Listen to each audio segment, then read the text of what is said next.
പുതിയൊരു വീഡിയോയിലേക്ക് എല്ലാവർക്കും സ്വാഗതം. ഇന്ന് നമ്മൾ സ്പെഷ്യലായി നല്ലൊരു സ്നാക്സ് ആണ് തയ്യാറാക്കുവാനായിട്ട് പോകുന്നത്.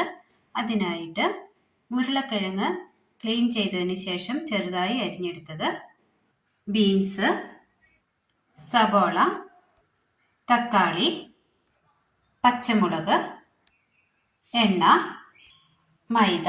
ഇനി ഇത് തയ്യാറാക്കുവാനായിട്ട് ഒരു ബൗൾ എടുത്തതിന് ശേഷം ഈ ബൗളിലേക്ക് നമ്മൾ മാറ്റി വെച്ചിരിക്കുന്ന മൈദ ഇട്ട് കൊടുക്കാം.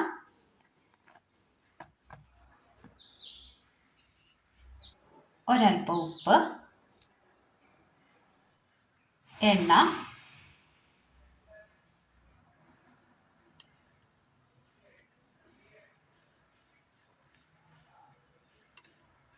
ഒരൽപ്പം വെള്ളം കൂടി ചേർത്ത് കൊടുക്കാം. ഇനി ഇത് ചപ്പാത്തിക്ക് കുഴയ്ക്കുന്നത് പോലെ നന്നായി ഒന്ന് കുഴച്ചെടുക്കാം. നന്നായി കുഴച്ചെടുത്തിട്ടുണ്ട്. ഇതിലേക്ക് ഒരൽപ്പം എണ്ണ കൂടി ഒഴിച്ചു കൊടുക്കാം. നന്നായി ഒന്ന് മിക്സ് ചെയ്ത് ഉരുട്ടിയെടുക്കാം. നല്ലതുപോലെ കുഴച്ചെടുത്ത മാവ് ഒരു 15 മിനിറ്റ് റെസ്റ്റ് ചെയ്യാനായിട്ട് മൂടി വെക്കാം.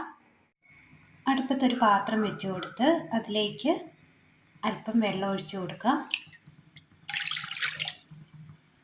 ഇതിലേക്ക് കഴുകി ക്ലീൻ ചെയ്ത് വെച്ചിരിക്കുന്ന ഉരുളക്കിഴങ്ങ് ഇട്ട് കൊടുക്കാം. നന്നായി വേവിച്ചെടുക്കാം. ഉരുളക്കിഴങ്ങ് ഒന്ന് വെന്ത് വരുമ്പോഴേക്കും അടുപ്പത്തൊരു ചീനച്ചട്ടി വെച്ച് കൊടുത്ത് അതിലേക്ക് ഒരൽപ്പം എണ്ണ ഒഴിച്ചു കൊടുക്കാം. ഇതിലേക്ക് സബോള അരിഞ്ഞതിട്ട് കൊടുക്കാം.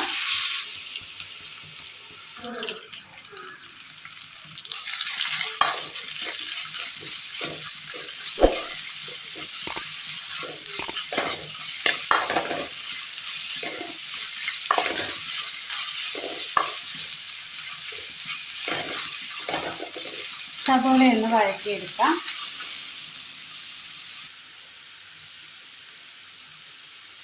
ഉള്ളിയുടെ ആ പച്ചപ്പൊന്ന് മാറി വരുന്ന സമയം ഇതിലേക്ക് 2 പച്ചമുളക് അരിഞ്ഞതും ബീൻസ് അരിഞ്ഞതും കൂടി ചേർത്ത് കൊടുക്കുന്നുണ്ട്.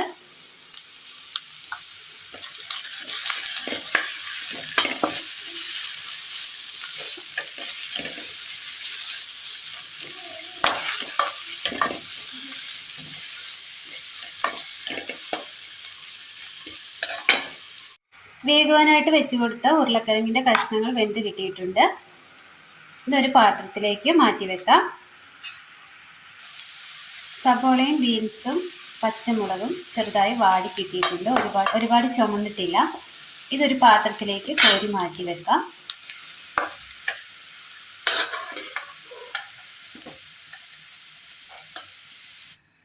ഇതേ എണ്ണയിലേക്ക് ഒരൽപ്പം കടുക് ഇട്ട് കൊടുക്കാം.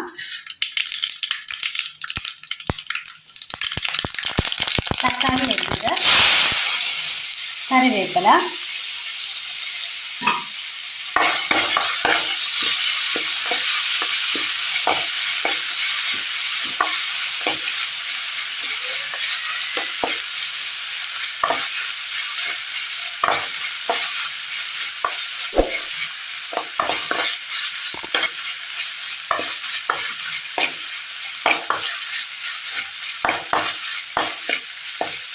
തക്കാളി ഒന്ന് വാടി കിട്ടിയിട്ടുണ്ട്. ഈ സമയം ഇതിലേക്ക് വേവിച്ച് വെച്ചിരിക്കുന്ന ഉരുളക്കിഴങ്ങും വാട്ടിയെടുത്തിരിക്കുന്ന ബീൻസിൻ്റെയും ഉള്ളിയുടെയും കൂട്ടിട്ട് കൊടുക്കാം.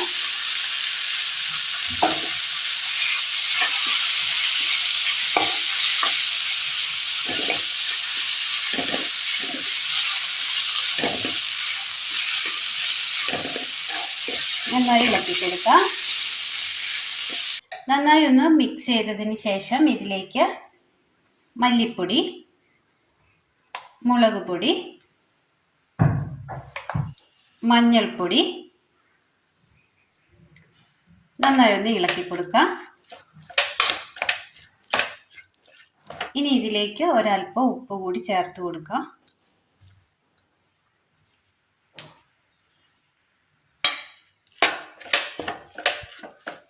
മസാലയ്ക്ക് ആവശ്യമായ ഉപ്പ് വേണം ചേർത്ത് കൊടുക്കുവാനായിട്ട്. നല്ലതുപോലെ മിക്സ് ചെയ്തെടുത്തിട്ടുണ്ട്. ഇനി ഇതിലേക്ക് എല്ലാം ഒന്ന് ബാലൻസ് ചെയ്യാനായിട്ട് ഒരല്പം പഞ്ചസാര കൂടി ചേർത്ത് കൊടുക്കാം. ഒരു നുള്ളു പഞ്ചസാര ചേർത്ത് കൊടുത്താൽ മതി. അധികം എരിവിന് ആവശ്യമായ മുളക് പൊടി ഒന്നും ചേർത്തിട്ടില്ല. ഇത് കുട്ടികൾക്ക് പോലും കഴിക്കാൻ പറ്റുന്ന രീതിയിലാണ് ഇത് നമ്മൾ തയ്യാറാക്കി എടുക്കുന്നത്. എരിവ് ആവശ്യമുള്ളവർക്ക് അതനുസരിച്ച് മുളക് പൊടിയോ പച്ചമുളകോ ചേർത്ത് കൊടുക്കാവുന്നതാണ്. ഇനി ഇത് തീ ഓഫ് ചെയ്യാം. റെസ്റ്റ് ചെയ്യുവാനായി വെച്ച് കൊടുത്ത മാവ് ഏകദേശം നല്ല മയത്തോടു കൂടി കിട്ടിയിട്ടുണ്ട്. ഇനി ഇതിനി ചെറിയ ഉരുളകളായിട്ട് ഉരുട്ടിയെടുത്തതിന് ശേഷം ഒന്ന് പരത്തി കൊടുക്കണം. ചപ്പാത്തിക്കൊക്കെ പരത്തുന്ന കണക്ക് ചെറിയൊരു ഉരുളയാക്കി എടുത്തിട്ടുണ്ട്. ഇനി ഇത് ചപ്പാത്തിക്കോല് വെച്ച് ഒന്ന് പരത്തിയെടുക്കാം. ഒന്ന് കട്ട് ചെയ്തെടുക്കാം. ഞാൻ ഇപ്പോൾ ഇവിടെ ചട്ടുകമാണ് എടുത്തിരിക്കുന്നത്. പരത്തിയെടുത്തതിന് ശേഷം ആറായി മുറിച്ചെടുത്തിട്ടുണ്ട്. നല്ല ഷേപ്പ് എടുത്തതിന് ശേഷം ഇതിലേക്ക് മസാല ഇട്ട് കൊടുക്കാം.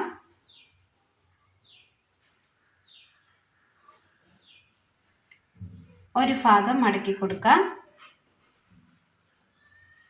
ബാക്കി സൈഡ് കൂടി മടക്കി വെക്കാം. ഇങ്ങനെ ചെയ്തെടുത്തിട്ടുണ്ട്. ഇനി ഇതുപോലെ എല്ലാം ഒന്ന് ചെയ്തെടുക്കാം. എല്ലാം തയ്യാർ ചെയ്തെടുത്തിട്ടുണ്ട്. ഒരു പാൻ അടുപ്പത്ത് വെച്ച് കൊടുക്കാം. ഒരല്പം എണ്ണ ഒഴിച്ചു കൊടുക്കാം.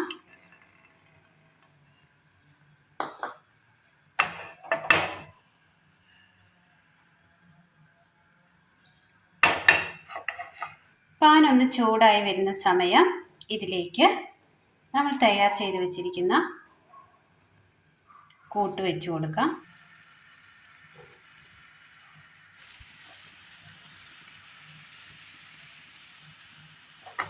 ഒരു ചെറിയൊരു മസാല സമോസയാണ് ഇന്ന് നമ്മൾ തയ്യാറാക്കുന്നത്.